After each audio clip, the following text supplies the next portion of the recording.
বন্ধুরা, আমি একটা রেসিপি নিয়ে চলে এলাম। রেসিপিটা হলো দুধ ছাড়া সিমুই।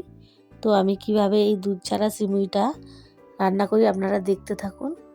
প্রথমে আমি এক বাটি সিমুই নিয়েছি, এই যে দেখুন, দিয়ে এক চামচ ঘি দিয়ে দিলাম কড়ার মধ্যে। ঘিটা গরম হয়ে গেলে একটা তেজপাতা কেটে দিয়ে দিলাম।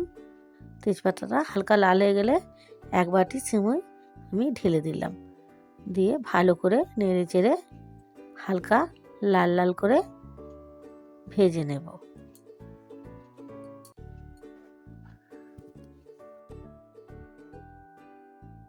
এই দুধ ছাড়া সিমুইটা খেলে গ্যাস অম্বল হয় না। এবারে আমি এই সিমুইয়ের মধ্যে এক বাটি সিমুই নিয়েছিলাম, তাতে 1.5 বাটি জল দিয়ে দেব।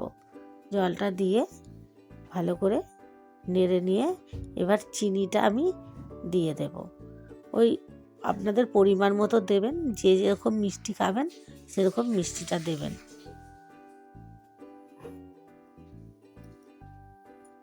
দিয়ে ভালো করে নেড়ে চেড়ে এবার একটু নেড়ে নিয়ে 4টে এলাচ ফাটিয়ে রেখেছিলাম সেটাকে দিয়ে দিলাম, দিয়ে ভালো করে নেড়ে দেব।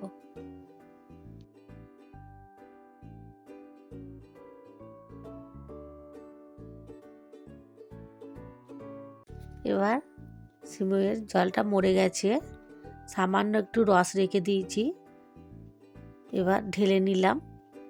একটু পরেই এটা টেনে নিয়ে পুরো ঝরঝরে হয়ে যাবে। ঝরঝরে সিমুইয়ের সঙ্গে লুচি খেতে খুব ভালো লাগে।